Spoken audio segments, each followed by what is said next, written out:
So, good evening, everyone, and thank you for joining us today. So, I'm Al-Anud Sharhan from the Education Department at the Sheikh Abdullah Salim Cultural Center.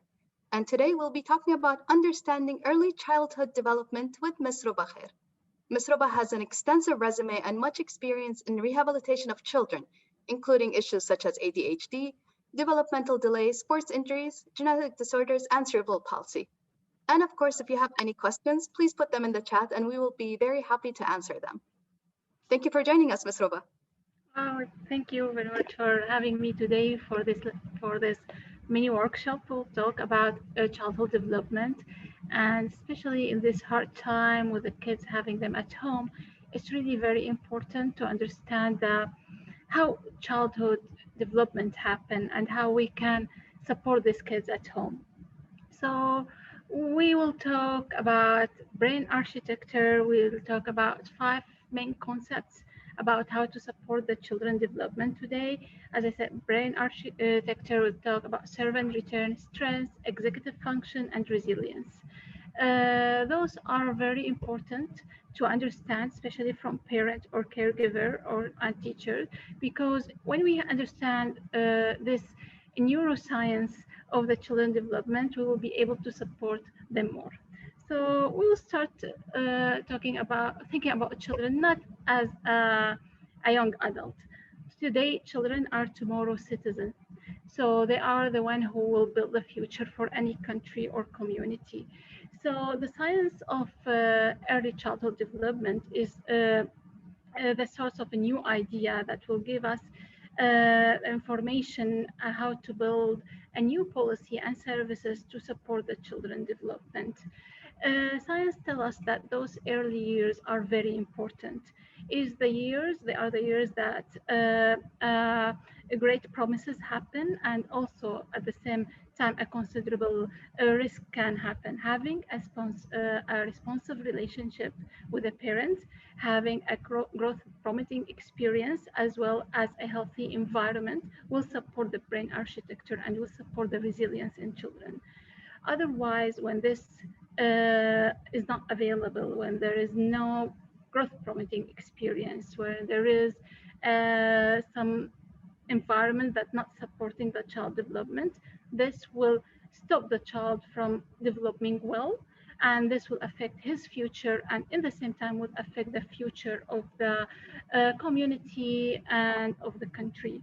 Because when we invest in these children now in these early years, we will find this back when they are older. They will go, more children will go to school, more children will go to universities, and this will be reflected on the community and the country.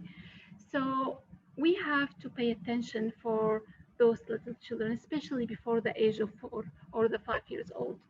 We will start now by having some ideas to talk about, and we will think about the children's brain.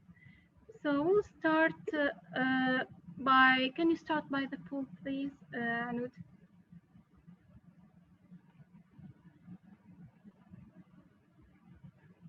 We have this few questions.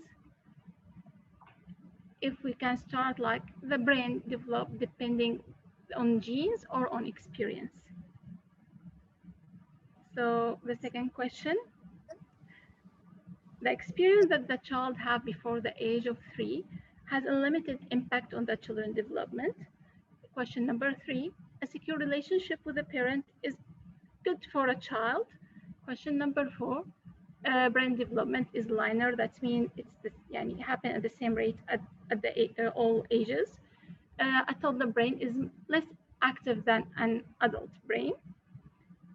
And yeah, you can start answering the poll, please.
Okay, I think, okay. So the first question, the brain developed depending on genes that you were born with. So that's what they used to think about. But now the new thinking, I need, okay. So it's a complex interaction between the genes and experience.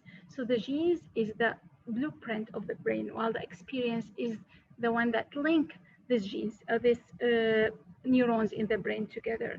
So the experience is like the software that lets this brain connect together and work more efficiently.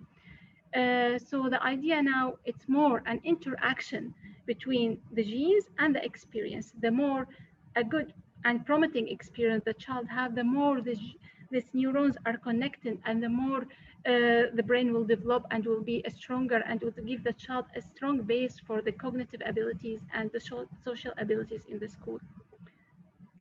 The second question, the experience that the child have before the age of 3 limit the impact on the later development.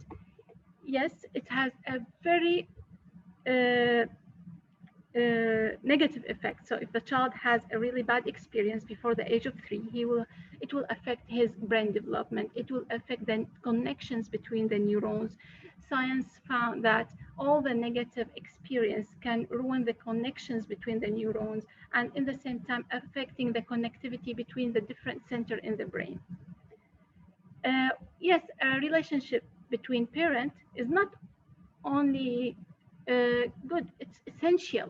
So the child should have really a good connection with a parent or caregiver. When we have a child that is neglected or sitting alone all the time, has no connections with parent, if he has a conflict in school, he cannot find his parent around him or his caregiver, this child will not have a really supportive environment, and this will affect his development for sure. Brain develop in a linear way, that means steadily. No, we have something called a sensitive period of development. Different area of brain develop at different rate and at the age, but most of the area develop before the age of 3. So the sensitive periods are really in the first years of life, and that's why it's very important to take care of the children in the first few years of their lives. Toddler brain is much less active than the brain of a college student. It's the opposite. The children has a twice active brain as adults.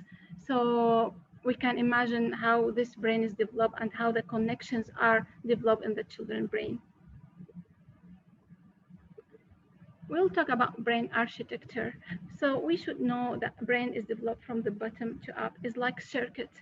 Basic circuits develop, and then a more complex one develop above them. It's like when you build a house, you have to put the foundation. When you have a good and strong foundation, you can build a stronger house that will last for a longer time. It will help and stand in all different circumstances and situations. The early experience create this foundation. So the more we build a strong foundation and strong circuit, the more we will have children able to go to school and be success in their life. So we can have a look at the children MRI brain from 1 week to the age of 10, and we can notice that by the age of 6 months, okay, by the age of, no, stopped moving. Okay, the brain will develop. We can see that half of the person potential intelligence is by the age of 4. This is really very important, this next slide, because we can notice how the child can respond to experience in the first few years. This is the brain ability to change in response to experience. And this is the orange line, is the amount of effort we need to teach a child a skill or to make a change in the brain. And we can notice before the age of 10 that the ability to respond to experience is really big, while the effort is really little. And we can notice that it's the opposite later in the years. And that's why now in these circumstances, when children at home, and most of them may be in the age school less than the age of 10, and they are not having experience for social interaction, problem solving. They don't not in situation that they will need resilience to practice. So that's why it's very important to sit with our children and help them to develop the skills that they are not having the chance to participate in activities that will support them in acquiring these skills. So both brain architecture and the developing the adult are built from the bottom to up. So as I said before, simple circuit develop first, and then there will be skills that will allow us to develop more advanced skill in the future. I want to go to this slide. This is the sensitive period, and we can notice that in the first 3 years, all the sensitive periods are in their peaks. We can notice, I want to talk specifically about hearing, because we see it commonly, more frequently in the clinic. We have kids coming to clinic because they are delaying speech and they are at the age of 4 or 3. And then we notice that these children's ears are full of fluids because of recurrent flu. So they were unable to hear good. And so that's why they were unable to develop the language. It's very important to monitor the children's development in the early years. So we should notice and do a developmental screening test and focus on the early years, because we can detect any problem in the development. We will be able to detect that the child is not hearing if we did this screening test for him. And we notice that he's not acquiring or not bubbling, not saying baba, not saying mama at the age of 1. And then we would go to check, we find the fluids, and then we treat it, and we will help the child to develop the language. Also, we can, the same for hearing, we can notice that hearing and vision are the first to develop fast, and then then the language, and then the children start to develop some emotional control. They start to develop other skills after the main sensory skills that they will acquire first.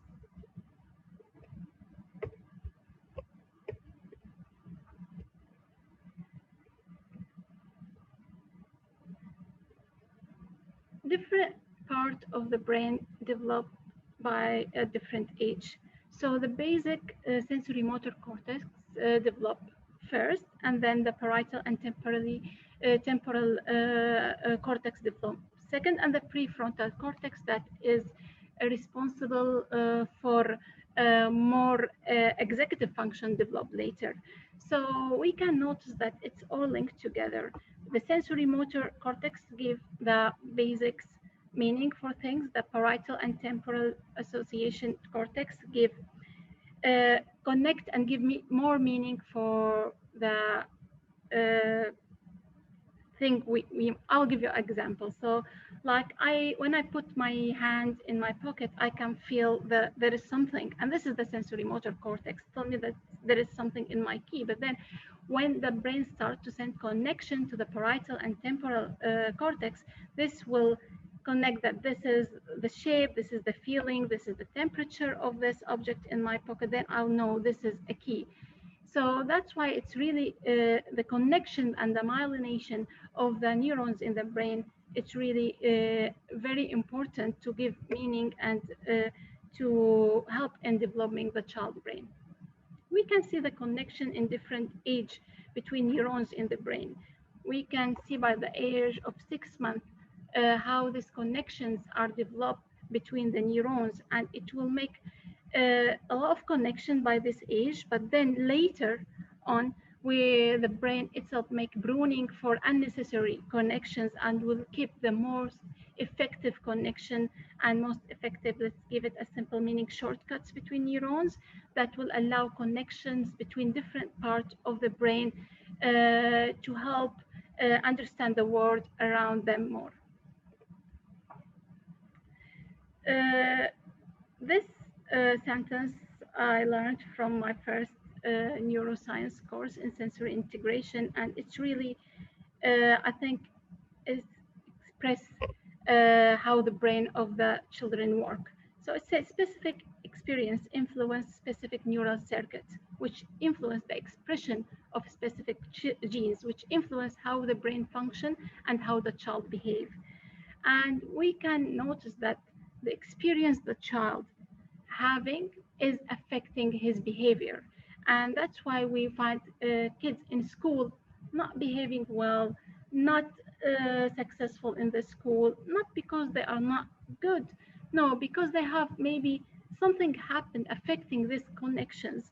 Maybe it's a emotional issue, maybe it's a social skills issue, maybe it's a linguistic issue.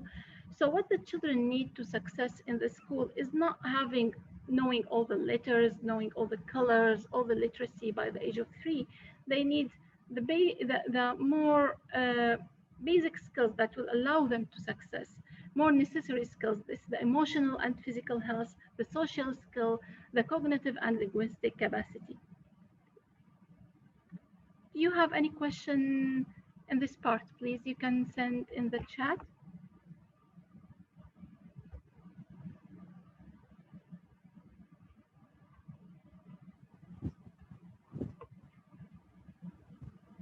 If anyone has any questions regarding what Ms. Roba just went over, please don't hesitate to put it in the chat and we'll be happy to answer it.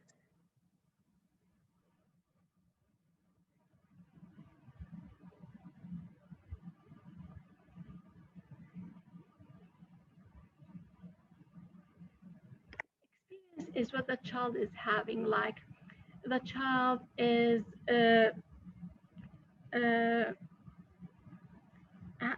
go have a supportive relationship, has a mother that teach him the environment around him. Like for example, she play with him peekaboo.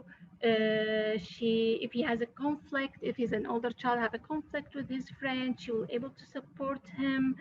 And what we mean by an not supportive experience, like if there is a divorce in the family, if there is a neglect, if there is abuse, if there is the child is not going to school, if the child has really sick or have a disease and he was unable to get the treatment. This is what we mean by experience. Effort is the child's effort, but how he is acting or how much he's working to do something. So it's really different. There's a big difference between effort and experience.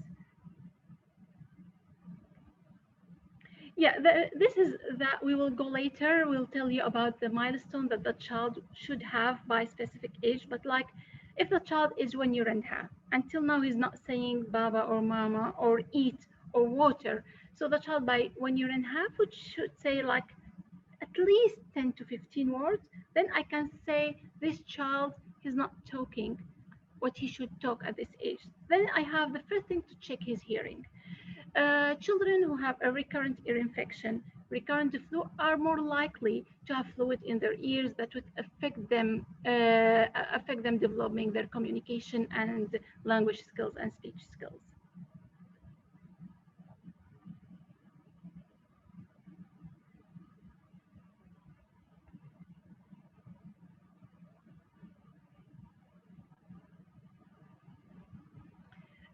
Okay, Rashida, in this question, we will go and we'll talk about the executive function, but in general, the activities should have a specific routine, like we have for the age of 2. A lot of peekaboo is really good, maybe even for younger kids. We can play this prediction game, imagination play with the kids, hide and seek. All of this are really good activities that we have to play with a child who's 2 years old. Playing with a Play-Doh, a lot of sensory play, even take them to the garden for a walk, jumping in a place, animal walks, crawling. All these are good activity for a 2 years old child.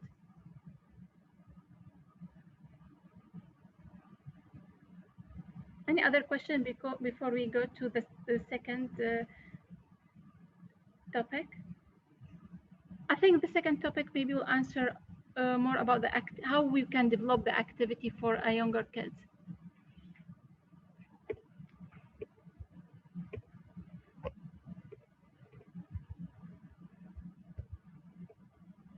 Servant return. It's really very important activity that we have to do it with this younger children or toddlers, or even babies. So servant return is how you deal with the baby or the child. It's how it will develop the relationship between the caregiver, parent, or the child and the child. When there is no servant return and it's absent, this will affect and threaten the development of the child. So there's 5 steps for a servant return. First of all, we have to notice the serve. Like if the child is crying, he wants something, he's pointing, he held the toy and tried to make some sound if he's younger. This is the child is making a serve. He wants you to pay attention for him, and this what is the serve. We have always to notice the serve. Unfortunately, these days, and we see a lot of clinic, a lot of parents are really busy with their work or with their phones, and when the child is serving, the parents are not recognizing the serve, and they are not share the attention and the focus with the child, which affecting the child development. So when the child, like a small baby, 1 year old, he want a toy, you have to say, oh, you want the toy, and you even with a smile or with a sound, with anything, you have to let this child notice that he needs something and he serve you something. Then we have to return the serve by supporting and encouraging. So if the child points, he wants a toy, oh, you want this toy, okay, sweetheart, I'll get it back to you. I cannot just ignore the child and let him, oh, later, or I not answering, being busy with my work. The third thing is to give it a name. It's very important to name everything the child wants or needs. You want the banana, the banana is yellow. Do you want me to get you the banana you want to eat? You have to name, because if you're not naming the things around the child, he will not get the language. He will not start to make connections. This is a banana, it's yellow. When I catch it, it's smooth. This is how children start to build concepts and knowledge about the world around them. Then you have to take turn, and this is really very, very important. We have to play with kids, with our children, things that need turn. You have to let the child do what he wants to do, and then you do your turn, and then you have to wait for the child to initiate again and take turn. We have to give them the time. Like if we are playing, for example, blocks, the child put one block, then I will put the second block. I will not go to him, I will tell him, put your third block, go faster, it's my turn. No, I have to give him time to serve again. It's like when you play tennis, it's really fun when you serve the ball and you are waiting for the ball to come to you. So we have to wait until they serve again and take their turn. And the last thing is we have to practice ending and beginning. So we have to notice when the child is done with this game and he wants to start something else, and we can say, oh, it's done, let's clean up, let's start something else. Those 5 steps of serve and return are very important. And I will go again. We have to notice the serve. If the child is crying, smiling, laughing, we have to let him know that we notice that, and then we return this serve for them, even by smile, by word, by hug. We have to let them know that we notice it and we return the serve back. We have to give it a name. We have to take turns and wait for them to take turn again, and we have to practice beginning and ending. Any question regarding serve and return?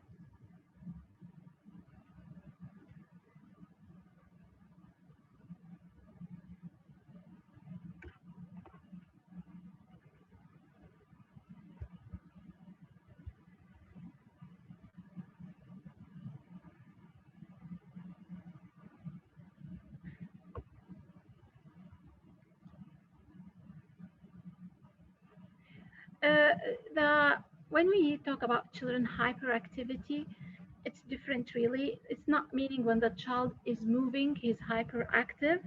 Hyperactive has if you are talking about hyperactivity that affect attention or ADHD, it has a lot of testing to get it. But if the child is moving too much, it's okay, especially now that they don't have schools and they don't have access to an outdoor area a lot.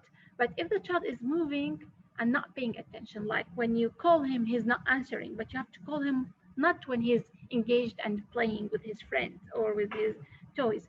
If he's sitting and you call him many times and he's not answering, or he keep moving without a target, like he's jumping just for a moving without specific target for him, then maybe there we have to consider it, but not if he's jumping and playing, we can call his hyperactive. Can a child get too much attention? I think if we will deal the serve and return in a good way and we practice beginning and ending, we cannot talk about child taking attention. If a child wants more attention because maybe he has a new brother or new sibling in the family, this is something different. But I think we have to pay attention for the children needs, and I'm not sure what's meant by too much attention.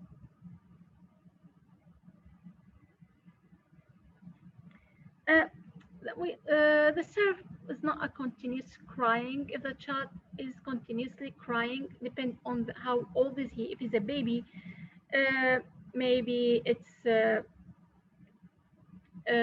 having maybe colics or stomach pain. If he's a bit older and maybe he cannot express what he needs, and that's why he's crying. Usually a child with no problem who can express himself, who can say, I'm hungry, I want to eat, or I want to sleep, or I have stomach pain, whatever, he will not cry without a cause.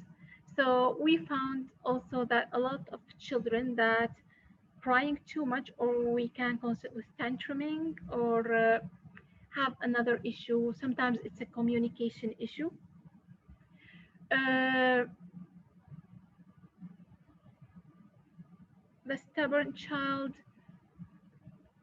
it depends. Why? Maybe how old is he? Like if he's very young, I'm not sure. But then we'll go when we'll talk about the executive function. We will know that some kids, they struggle with the executive function, and that's why they don't have a self-regulation for themselves. That's why when we'll go to the next topic for the executive function, we will understand why some kids are struggling in doing some tasks, and then we find them crying too much or stubborn, and they cannot manage well.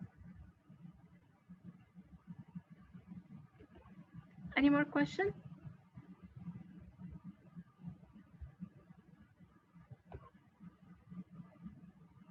Okay.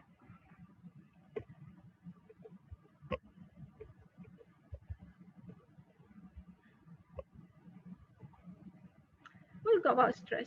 For sure, everyone has experienced stress before, and really stress it affect our body with a lot of hormonal release that will affect our blood pressure, our glucose level, and usually we will be able to regulate ourselves. But when there's a stress for a long time without support, here will be a problem. Releasing the stress hormone for a long time without a supportive relationship with a caregiver or parents will sometimes lead to stuck of this autonomic nervous system, and the child will be really always in stress.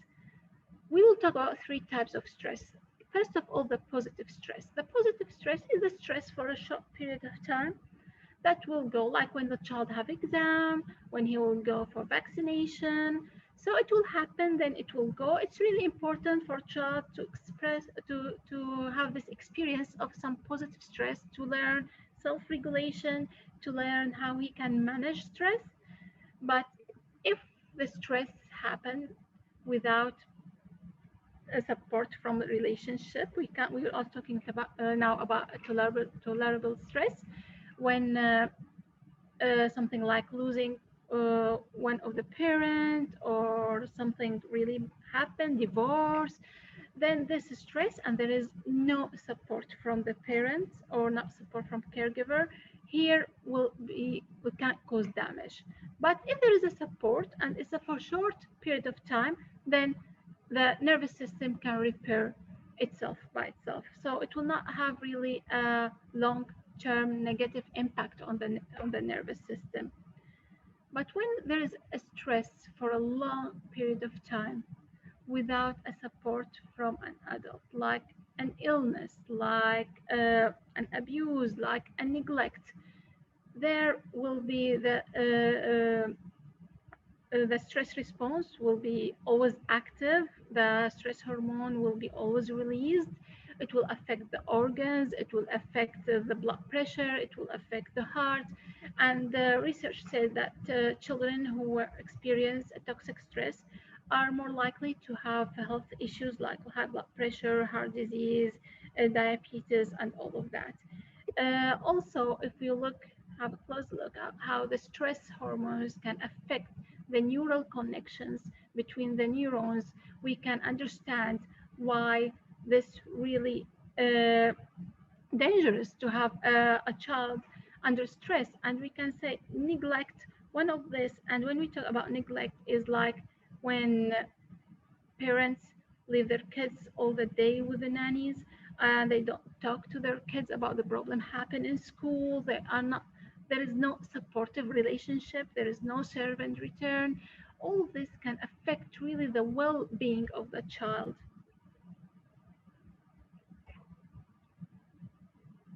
Any question regarding toxic stress?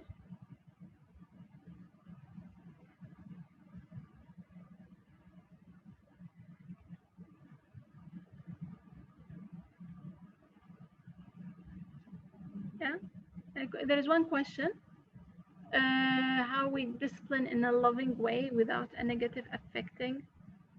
So depend also on the age. Usually, it's a hard question. Depend on the age really, but we are talking about small from like 1 year old. You cannot punish the child, or it's more about taking what's right, what's wrong, but also at the same time you cannot give the child whatever he wants. So unfortunately I cannot answer this question without knowing the age of the children.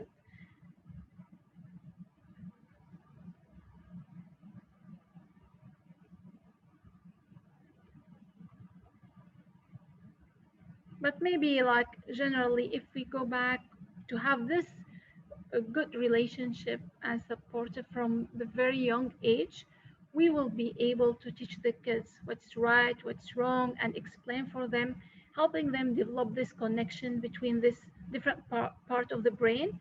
This will make it easy for parents to tell the kids what is right, what is wrong.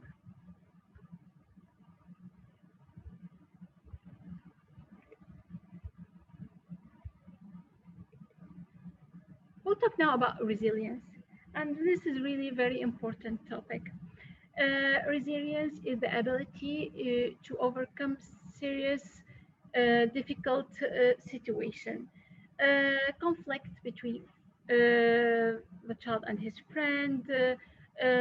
We found that there is kids really has small problem, they collapse, they cannot handle it, they lose the control over themselves, while there is another kids having really unfortunate situation, but still now they are able to function, they are able to walk, they are able to solve their problem.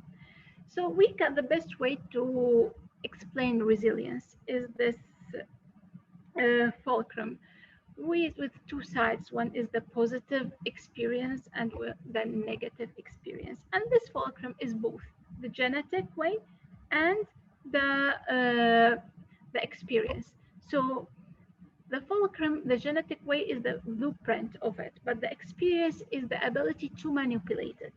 For example, if someone has really a lot of negative experience in this side and not that positive outcome, the child will have the child with a good resilience will have the ability to move this fulcrum right or left, so he can, even if the negative experience is more than the positive experience, but he will have the ability to move it that way, so the positive outcome will be better and take over the negative outcome. We don't born with resilience.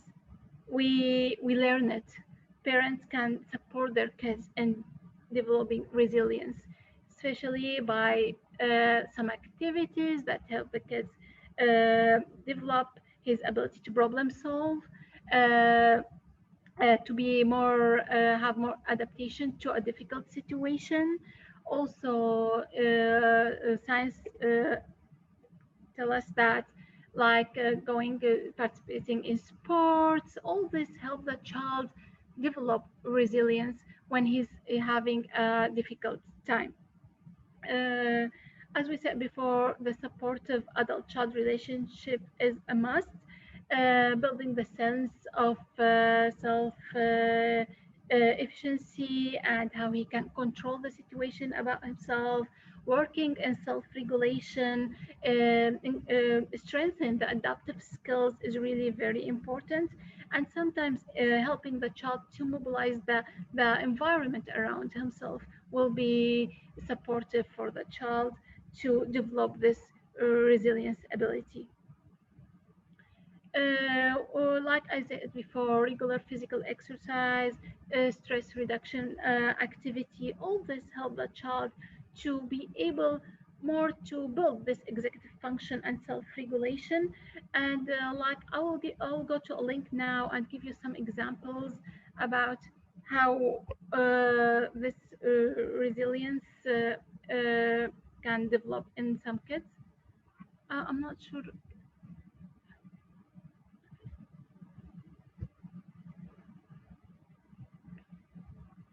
Okay, we'll take 2 kids now.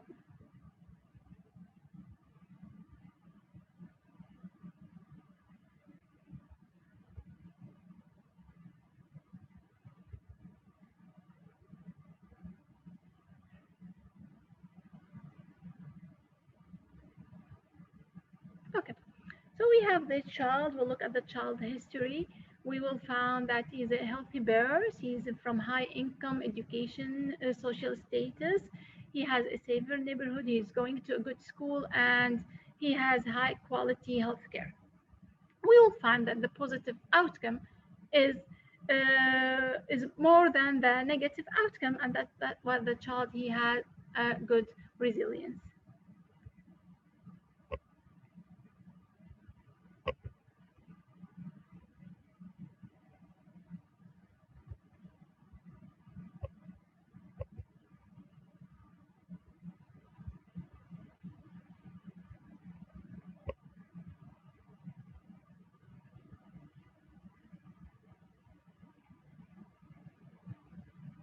Okay, we'll go to this girl here. We can find that she has a neglectful parent, but she is from a wealthy family. And we can see that she has not good resilience, and that's why the negative outcome overcome the positive outcome.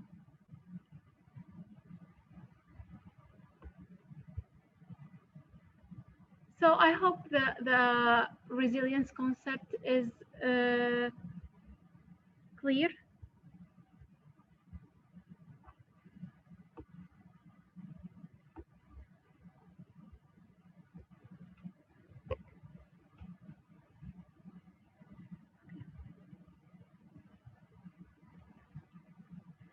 Okay, there's a lot of stress reduction activity. Usually, any heavy work can work on your proprioception, which is the feeling of your body part in relation to your body. Like yoga is really very good activity for stress reduction. Swimming is really good.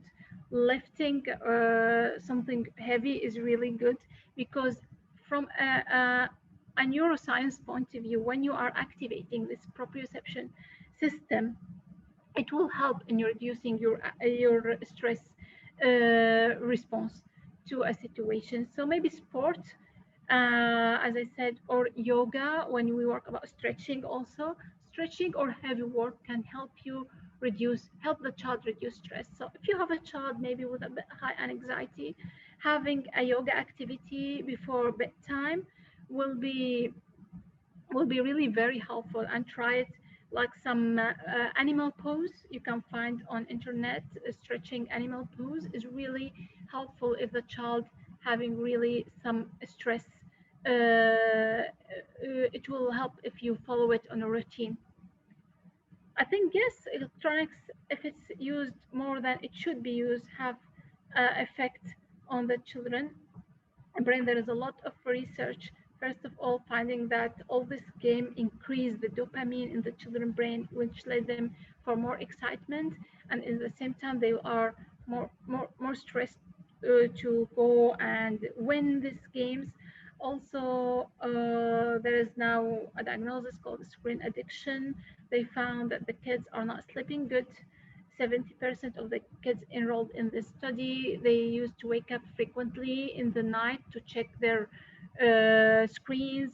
They are doing not good in school. There is a decrease in their ability to follow up with the school homeworks, decreasing in interest in social interaction with their friends, also bad posture, neck pain. All of this are a negative effect of the electronics if are not using properly.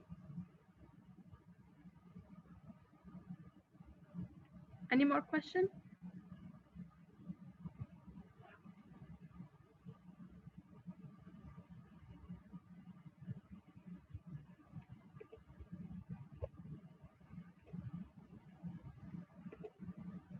Okay, now we'll talk about the executive function and self-regulation. So executive function, I know maybe you experienced this before, the child knowing all his letter or his alphabet. He is able to add, subtract when he's 5 years old, but he go to school and the teacher say the child is not doing well. He keep crying, he's unable to take turns, he's unable to share, not following instruction. And here we are talking about executive function and self-regulation. In general, it's the ability to plan and focus on what you are doing, even if there is a distraction, and also if there is changing in the environment around you that will affect your plan, you are able to manipulate and create different way. Or if there is another task that you have to do while you are doing this task, you are able to go do this and go back to your plan to complete your way. The best way to think about the executive function is to imagine that we are managing an airport. So what we'll do now, we will share a whiteboard. And I want, if you can type, what do you think we have to manage in the airport?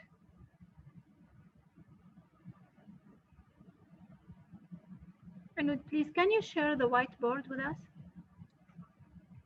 The whiteboard has been shared, and if you were to go to viewing options at the top, you could choose annotate, and then you could write on the whiteboard.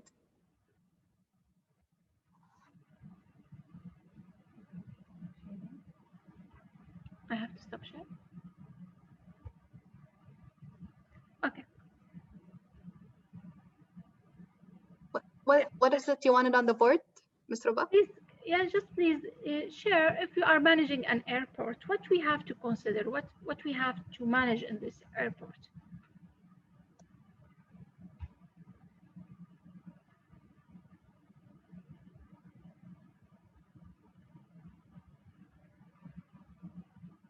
I'll start. A lot of planes are leaving, departing, many runways.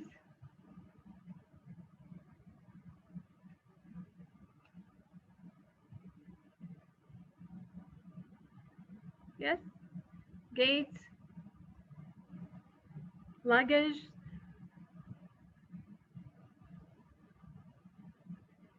different destinations, all of this. And always there is a plane that come late, and another plane should be landing on the same runway.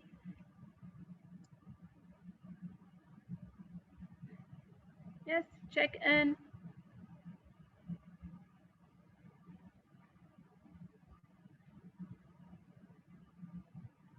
Yes. Many things we have to manage, and a lot of things are changing. Planes are late, a lot of passengers, lost luggage, employee, everything, a lot of things. So imagine if you have to jump between this task and you don't have a plan. Imagine you also security, yes, all of this, you have to manage all of this. You have to have the working memory to memorize that you have all of this aspect to manage. You have to jump between them and not forgetting that you have to go to the other part of the airport. All of this is like an executive function, managing many things. You should be able to do all of this, and in the same time you have to uh, not get yourself distracted. So this is what we're talking about, the executive function. Three main topics when we talk about the executive function is the planning, working memory, and self-control, and mental flexibility. So when I'll give you an example for a child in the classroom.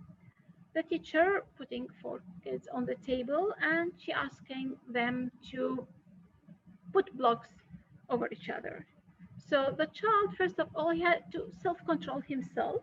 He should not be impulsive and go grab all the blocks, not waiting his turn. Even he wants maybe to participate, but he should be able to stop himself from doing this. He should not be very impulsive, and impulsivity is very common in children struggling in school. The teacher is still not completing explaining the task. You'll find the child went and grabbed all the pencils, grabbed all the paper. He cannot wait to listen for the instructions. So self-control is very important. And this, when someone asks about child who keep crying, maybe he has this part of self-control and self-regulation is weak, and we have to work with it on this ability more. And the second one is working memory. So when we are putting blocks and we have 5 children, he should know that the turn is going clockwise or anti-clockwise. After this person, I will put my block. But what happened if a child in the middle did something unexpected? So rather than putting in the block, he went to do something. So when the other child turns come, he should know that this was the main task, is to put the block over each other. I should not be distracted by the child who's moving around or he left the table. So having this 3 main concepts is very important. Working memory is very important. We will find children like if the task is 2-step task or 3-step task, they are struggling. He can do the first part, but he cannot do the second 2 parts, or the first 2 parts and not the last one. So working with the children, working memory is really good. And if you have a child struggling with the working memory, maybe you can work with it using visual schedules, drawing on a whiteboard the steps we have to do, working more on what is the steps, and try to work on the memory is really very helpful. Mental flexibility is the ability to change your plan and adapt it according to the situation around you. And it's really important to have this ability. And as we said, self-control, I think few children struggle with self-control and impulsivity control in the classroom. So when we want to help a child in developing the executive function, what we can do is helping the children first. We can let them see us doing the activity, and then we let them participate with us. We scaffold this activity for them. We let them participate with us, and we start withdrawing from this activity step by step. Executive function can be trained to the child at any age. It's something we learn. We don't born with executive function. We have to teach them this skill through play according to the different age.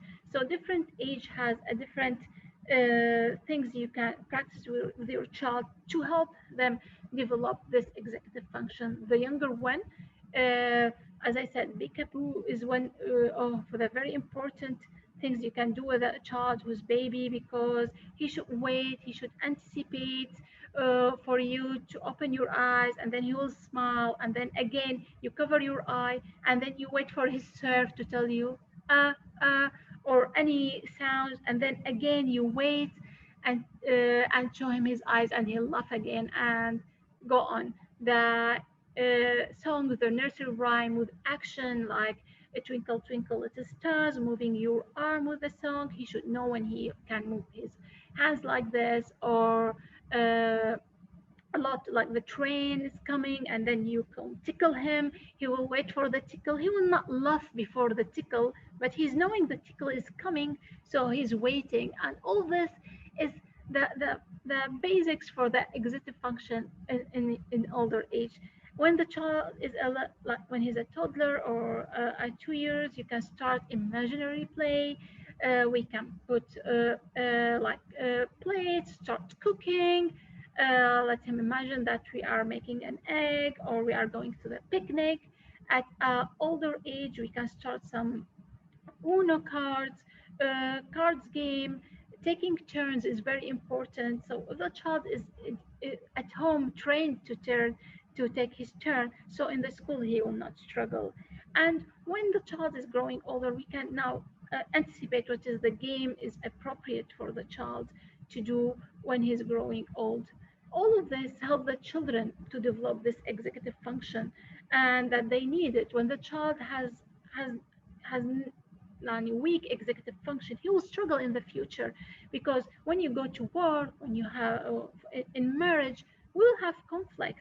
We need self-regulation. We need to. You cannot go to work without having a memory, working memory. You cannot be at work if you cannot be resilient and you cannot adapt to the situation in the work, because every day you will have something changing, so you have to be able to adapt to it.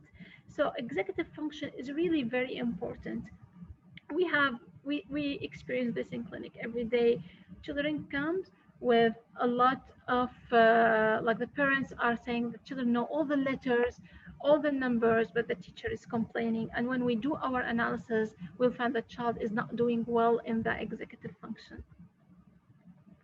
This is a brief about what the children should do at the different age. And if you find that the child at this age is not doing one of this, maybe it's really helpful to go and do a developmental screening test, which is really quick test, answering some question with a score will tell you if the child is at his age or not. So from birth to 3 months, the child should smile, track his parents when they move. No, this is my mom. Turn his head towards sound. We will notice that in the first year of the life, the parent should be responsible to protect the child from a physical danger like falling, should be sure about an adequate nutrition, immunization, hydration, and hygiene, and for sure appropriate language stimulus, because even if he's 3 months, we should stimulate him by talking to him, and for sure motor and sensory stimulation. By the age of 6, the child who should develop some preferences, he should repeat some action, maybe start to laugh and imitate sounds, he should roll over, maybe sit with support. The same things from the parent, they should do, as I said, for the first year, protecting them from danger, nutrition, healthcare, and stimulation for motor and sensory and language. By the age of 1 year, we know that the child should identify some part of their bodies. They should know this is my mother, my father, start to say some words. When you hide an object, this is one of the executive function. You hide something, he should go and search for it. And they should pull to stand and prepare themselves to walk. By the age of 2 years old, they should imitate some action, understand some word like bring me, this, throw this, stand up, sit. They start to like search for their toys, and they start to pretend play.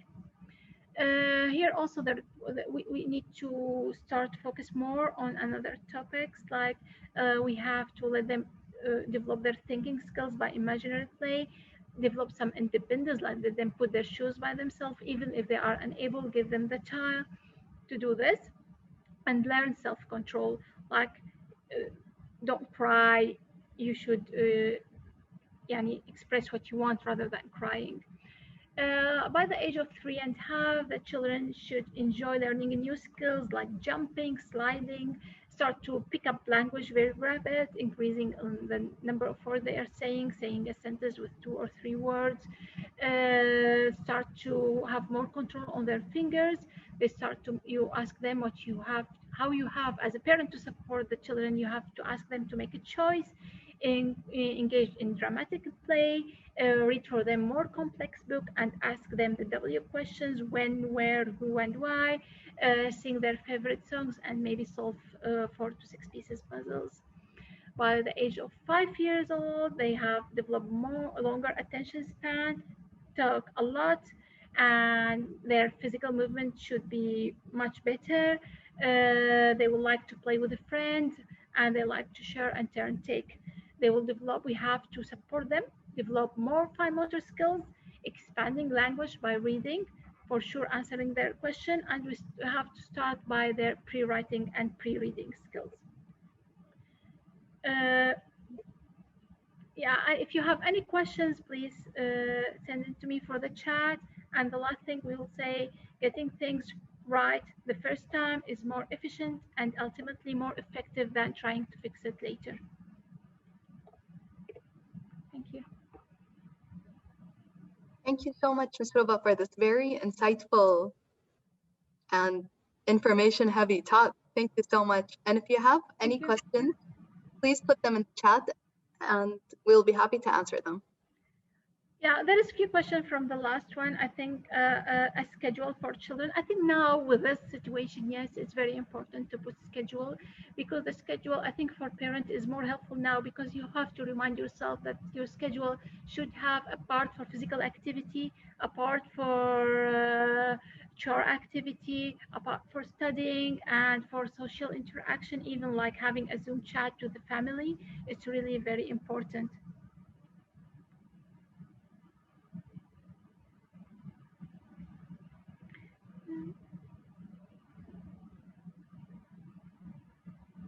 Yeah, for 1 year old is really young. We can't do that much, but at least if you say mama and baba, it's okay. But if he has a history of recurrent flu or has allergy, maybe it's worth checking his ears fluid, see if he has fluid in his ear.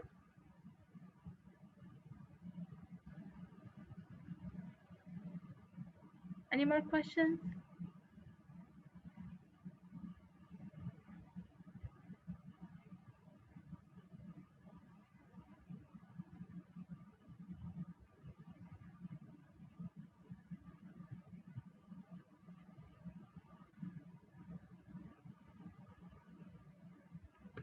Thank you very much for coming and attend the lecture today. If you have any question, you can post on the chat box. All right, I believe that there are no more questions. It was very informative. Thank you, Ms. Ruba, again. Thank you. And thank you all very much for joining us tonight. We loved having you. And we hope we get to see you all soon at Sheikh Abdullah Salam Cultural Center. And don't forget to follow us on social media to see all our upcoming events. I'll put them in the chat right now. And our website is ascckw.com.